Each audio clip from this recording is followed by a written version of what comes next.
Île Maurice, vendue comme un paradis. Des plages de sable blanc, des palmiers, des promesses de sécurité et de profit.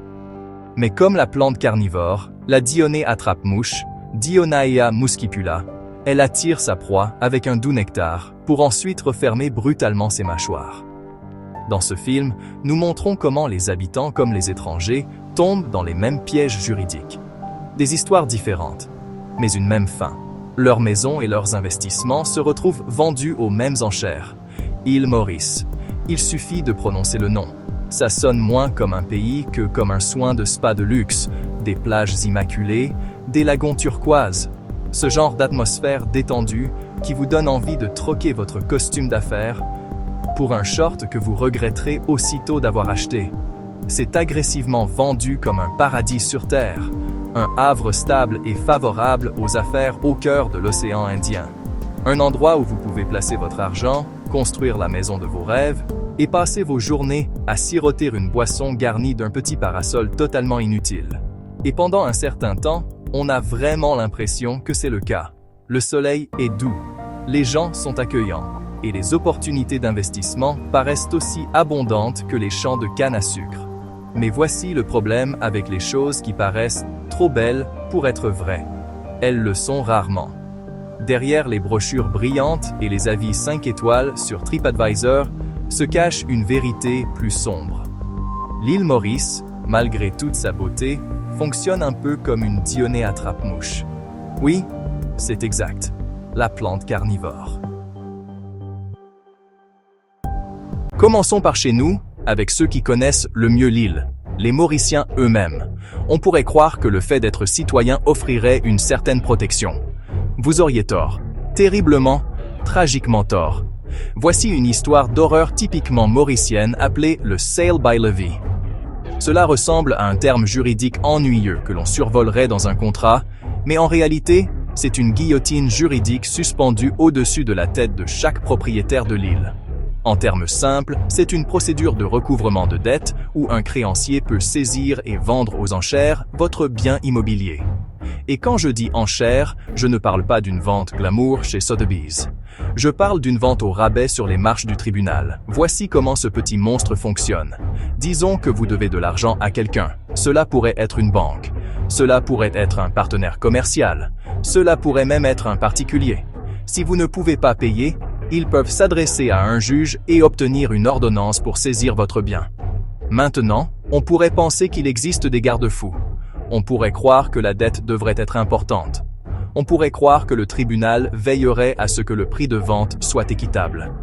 Mais ici, à l'île Maurice, c'est l'endroit où la logique vient mourir. La dette peut être scandaleusement faible, parfois une fraction de la valeur du bien. Et le bien est alors vendu aux enchères, souvent pour une bouchée de pain, au premier qui se présente avec du liquide. Ce processus est le rêve des prédateurs.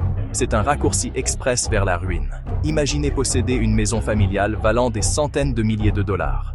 Imaginez une maison qui est dans votre famille depuis des générations. Puis, un différend concernant une dette relativement modeste, disons quelques milliers de dollars, dégénère complètement. Avant même que vous ne vous en rendiez compte, un avis est placardé sur votre porte. Votre maison. Maintenant que vous comprenez l'arme, le Sail by Levy, laissez-moi vous présenter ceux qui manient cette arme. Voici Jagannatha Reddy Hari Krishna, un homme d'affaires qui a transformé la misère d'autrui en profit. Comme l'a rapporté l'Express, Reddy apprenait à l'avance quelle maison allait être mise aux enchères. Il approchait des familles désespérées en prétendant vouloir les aider. Au lieu de cela, il rachetait leur maison par l'intermédiaire de prête-noms et exigeait des sommes énormes pour les leur rendre. Les victimes ont versé des centaines de milliers de roupies, mais n'ont jamais récupéré leur maison. Certains ont même travaillé pour lui sans salaire, espérant ainsi racheter leurs propres dettes. Le stratagème de Reddy a duré des années avant que l'ICAC ne finisse par l'arrêter pour blanchiment d'argent. Mais encore aujourd'hui, il est impliqué dans des combines liées aux enchères, grâce à ses anciennes connexions dans des cabinets fermés. Cela commence souvent par un petit prêt amical. Peut-être qu'une famille a besoin d'argent pour une urgence médicale, ou pour réparer une petite entreprise. Le prédateur fond sur eux, offrant de l'argent facile sans poser de questions. les conditions sont enfouies dans une paperasse confuse, souvent avec des taux d'intérêt astronomiques et des frais cachés. L'emprunteur, désespéré et confiant, signe sur la ligne pointillée. Ils croient avoir trouvé un sauveur, mais ils viennent en réalité d'inviter un vampire dans leur maison. Le but n'a jamais été de voir le prêt remboursé. L'objectif, dès le départ, était de mettre la main sur le bien immobilier. Une fois le piège tendu, l'escroc attend. Il laisse parfois les intérêts s'accumuler, une petite dette gonflant, jusqu'à devenir démesurée. Ou bien ils trouvent une minuscule formalité, un paiement en retard d'un seul jour, pour déclencher le défaut. À ce moment-là, ils cessent d'être amicaux. Ils déclenchent le « sal by levy ». Ils se rendent au tribunal, armés du contrat signé, et la machine juridique se met en marche. La famille, souvent avec une compréhension limitée du droit et sans argent pour un avocat, est totalement dépassée. Si vous pensez qu'il ne s'agit que d'un problème local, détrompez-vous. La Dionée attrape-mouche a un appétit international. Parlons de Bert Milton. Oui, ce Bert Milton, le milliardaire suédois derrière l'empire de divertissement pour adultes Private Media Group. Au début des années 2000, il a vu ce que tant d'autres ont vu à l'île Maurice, un endroit magnifique et stable pour investir. Il a investi une somme estimée à 100 millions d'euros dans le pays, en achetant des terrains, en prévoyant des projets immobiliers de luxe, en étant le genre d'investisseur flambeur dont les pays raffolent. Il était la grosse mouche juteuse que l'île attendait. Pendant un temps, tout était parfait. Il a été accueilli à bras ouverts. Les responsables gouvernementaux souriaient pour les photos. Les projets avançaient. Milton vivait le rêve mauricien. Mais ensuite, les choses ont commencé à mal tourner. Très mal. Il affirme avoir été la cible d'un réseau sophistiqué de ce qu'il appelle des criminels en col blanc. Des partenaires commerciaux se sont retournés contre lui. Des procédures judiciaires sont apparues de nulle part. Il s'est retrouvé piégé dans une série interminable de procès, faisant face à des accusations de fraude et de corruption qu'il nie avec véhémence. Le paradis dans lequel il avait investi se transformait rapidement en enfer juridique. L'affaire Milton est un véritable cours magistral sur la manière de démanteler un investisseur étranger. Il affirme que ses partenaires locaux ont systématiquement saboté ses entreprises de l'intérieur, en utilisant des documents frauduleux pour transférer des actifs et diluer son contrôle. Il affirme qu'ils ont exploité le système judiciaire, déposant des dizaines de procès frivoles pour l'épuiser financièrement et moralement. L'homme qui avait autrefois été célébré comme un investisseur visionnaire était désormais présenté comme un méchant. Le gouvernement, qu'il avait autrefois courtisé, semblait désormais agir contre lui. Ses actifs ont été gelés, ses entreprises ont été placées en redressement judiciaire, son rêve d'un empire mauricien s'est réduit en poussière. Section 5. La loi n'est pas de votre côté. La loi sur les restrictions de propriété des non-citoyens. Vous vous demandez peut-être, comment est-ce même possible? Les investisseurs étrangers n'ont-ils pas des droits? Eh bien, parlons d'un texte de loi qui semble aussi accueillant qu'une clôture embarbelée, la loi sur les restrictions de propriété des non-citoyens. Cette loi est en réalité le gardien de toute propriété détenue par des étrangers à l'île Maurice. En substance, elle stipule que si vous n'êtes pas citoyen mauricien, vous ne pouvez pas détenir, acheter ou acquérir un bien immobilier sans l'autorisation expresse du bureau du Premier ministre. Et ce n'est pas qu'un simple tampon administratif. C'est en réalité un puissant levier de contrôle. Votre droit de propriété n'est en réalité pas un droit du tout. C'est un privilège qui peut être accordé et, plus important encore, révoqué. Cette loi crée dès le premier jour un déséquilibre fondamental des pouvoirs. Chaque investisseur étranger est, en réalité, un invité dans le pays et son accueil peut être retiré à tout moment. L'autorisation d'acheter un bien immobilier est souvent liée à des dispositifs d'investissement spécifiques ou à des permis de résidence. Si quelque chose tourne mal avec ce permis, par exemple si un litige éclate avec un partenaire commercial ou si le gouvernement change d'avis, votre base légale pour posséder ce bien peut se dissoudre comme du sucre dans un thé chaud. Soudain, vous vous retrouvez avec un titre de propriété d'une maison que vous n'êtes plus légalement autorisé à posséder. C'est une véritable épée de Damoclès suspendue au-dessus de la tête de chaque expatrié. Réfléchissez aux implications ici. Vous dépensez des millions pour une villa, vous l'aménagez, vous en faites votre maison. Puis, À cause d'un caprice bureaucratique ou d'une brouille avec un associé local, qui a l'oreille d'un responsable gouvernemental, votre autorisation de propriété est remise en question.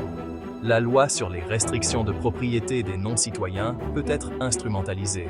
Elle peut être utilisée pour faire pression sur les investisseurs dans le cadre de litiges, pour les contraindre à accepter des accords de règlement défavorables, ou simplement les expulser et libérer leurs biens. Si le sale by levy est la guillotine locale et la loi sur les restrictions de propriété est la cage des étrangers, alors la Financial Crimes Commission, FCC, est l'œil omniscient de l'île. Et c'est un œil qui cligne beaucoup. Créé pour lutter contre le blanchiment d'argent et la criminalité financière, un objectif noble, du moins sur le papier, la FCC s'est vue accorder des pouvoirs extraordinaires. Plus précisément, elle a le pouvoir d'émettre un Attachment Order, ordonnance de saisie, ce qui lui permet de geler les avoirs d'une personne, tous sans exception, comptes bancaires, voitures, maisons, peu importe lesquels. Et voici la partie véritablement terrifiante, elle peut le faire sans condamnation pénale. Laissez-moi le répéter, car c'est important. La FCC peut saisir tout ce que vous possédez sur la base d'une suspicion raisonnable. Vous n'avez pas besoin d'être reconnu coupable par un tribunal.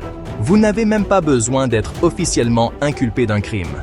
Il suffit que la commission ait une suspicion raisonnable que vos biens puissent provenir d'un crime. Cette approche du coupable jusqu'à preuve du contraire bouleverse complètement les principes de la justice.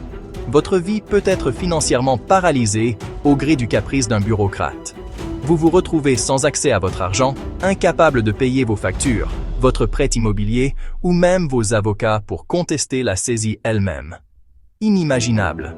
Lisez simplement par vous-même la loi sur la Financial Crimes Commission de 2023, articles 60, 61, 62, 64 et 88.6a. Et vous serez choqué par la formulation sophistiquée qui peut priver quiconque de sa liberté et de ses biens sans procès ni respect effectif des garanties. Lien sous cette vidéo. Pendant quelques années, il y a eu une lueur d'espoir pour les étrangers. On l'appelait lancé pendant la pandémie, un coup de marketing brillant. Il offrait un permis d'1 an renouvelable pour les non-citoyens, pour venir vivre à l'île Maurice, pour travailler à distance et, bien sûr, pour dépenser leur argent. Beaucoup y ont vu une voie vers une vie permanente sur l'île. Ils ont vendu leur maison dans leur pays d'origine. Ils ont déménagé avec leur famille. Ils ont acheté des biens immobiliers liés à des perspectives de résidence à long terme. On leur a dit que c'était la nouvelle île Maurice, ouverte et accueillante. Puis, au début de 2025, la musique s'est arrêtée. Discrètement, sans fanfare, le gouvernement a commencé à inverser sa politique. Les demandes de renouvellement, qui n'étaient auparavant qu'une formalité, ont commencé à être refusées. Les refus sont arrivés sans raison claire. Un jour, vous étiez un expatrié bienvenu contribuant à l'économie. Le lendemain, vous étiez un overstayer, avec une lettre vous ordonnant de faire vos valises. Le rêve s'est transformé en une course effrénée. Les règles avaient changé en plein milieu de la partie. L'impact a été immédiat et catastrophique. Les droits de propriété dépendaient souvent de la résidence légale. Avec les visas refusés, le terrain légal sous leurs pieds s'est effondré.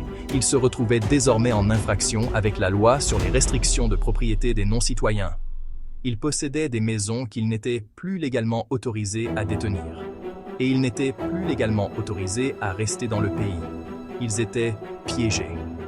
Vendre une propriété de plusieurs millions de dollars dans un délai aussi court est presque impossible. Ce revirement silencieux et bureaucratique fut la manœuvre la plus subtile de la Dionée attrape-mouche. Pas de combat public, pas de procès spectaculaire. Juste une décision administrative silencieuse qui a laissé des centaines de familles démunies. Ils ont été contraints à des ventes précipitées avec des pertes énormes. Ou pire, ils ont abandonné des biens, ouvrant la porte à leur saisie. Le revirement du visa premium en 2025 fut un coup de maître en matière de dépossession.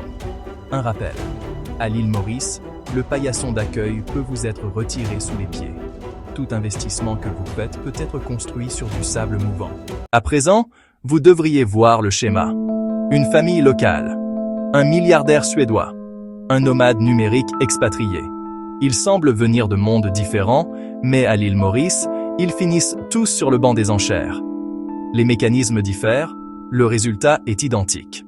Les biens sont pris légalement et systématiquement, revendus pour une fraction de leur valeur. Un tapis roulant de pertes, alimenté par un cadre juridique prédateur et un gouvernement qui ferme les yeux ou y prend part. Relions les points. Famille locale, piégée par un prêt prédateur, vendu via le sale by levy, laissé sans rien. Bert Milton. Des années de guerre judiciaire et de sabotage d'entreprise, des actifs dépouillés jusqu'à ce que son empire soit vidé, laissé sans rien. Famille expatriée. Attirée par le visa premium, achète la maison de ses rêves, voit sa résidence révoquée, contrainte de vendre ou de subir une saisie en vertu de la loi sur les restrictions de propriété des non-citoyens, eux aussi se retrouvent sans rien. La même ADN juridique traverse ces histoires. C'est un piège interconnecté. Alors, quelle leçon tirer de notre petite excursion au paradis? C'est que la carte postale est un mensonge. Aux victimes de ces pratiques, nous voulons entendre vos histoires. Écrivez à l'adresse email indiquée dans la description de la vidéo. Plus les voix se feront entendre, plus il sera difficile pour ces mécanismes de rester cachés.